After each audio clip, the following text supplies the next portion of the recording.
नमस्कार। नया गीत लेके फिर से हाजिर बने। विश्वास बा कि सबके पसंद आई। वीडियो के लाइक करब सबे। अगर चैनल से नया जुड़ल बन तो चैनल के सब्सक्राइब कर ली, बेल आइकन प्रेस कर ली, ऑल पर क्लिक कर ली ताकि सब वीडियो रोज से फ्री जाए।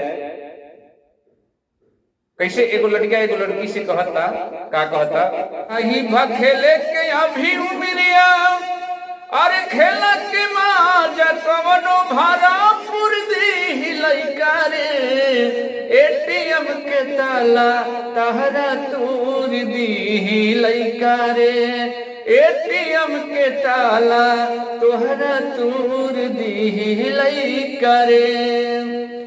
अरे बाउर बा जमाना था तिलूटिए सलार पर, एही से ओढ़निया लहराव तू दुआर पर।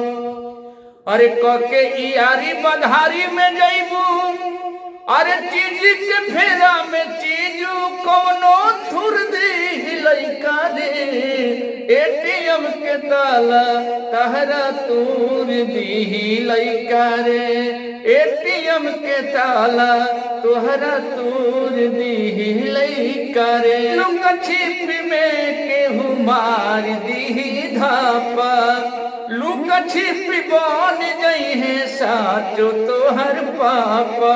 आगी न लहबह दोसर धरा के नेहर सरिया में तो कवनो चोर दी लइका रे, एटीएम के ताला कवनो तूर दी है लइका रे, एटीएम के ताला कवनो तूर दी लइका रे। कोई माई डियर गियर लई है त्रिपुरारी, हो खबूबे कौश लेटर दी है झारी। सिख तू रहना मानत तू कहना हित बन के, मन मित ऐसान लुर दी है लइका रे, ना तो एटीएम के ताला कवनो तूर दी है लइका रे, एटीएम के ताला तोहरा तूर दी है लइका रे।